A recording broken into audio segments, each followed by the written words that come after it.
Are corporate lawyers psychopaths?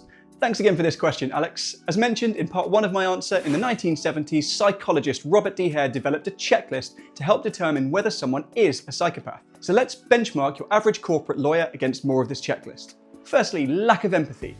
Lawyers who dump documents on the other side's lawyers on a Friday evening, effectively destroying their weekends to save their own, aren't demonstrating much empathy.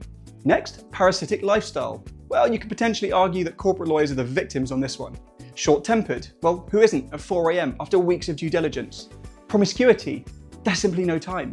Early behavioural problems. Assuming this means childhood behaviour, then you can't really blame the job for this, although supervisors might think this one applies to trainees and all their typos. Lack of realistic long-term plans. Ultimately, what's the point? You'll probably be working anyway.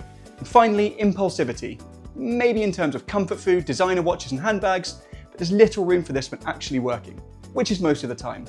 So are corporate lawyers psychopaths? Doesn't really look like it to me, but let me know your thoughts in the comments. Want to know what it's really like to be a corporate lawyer? Check out our courses on the role of practice areas, including our Introduction to Commercial Law course.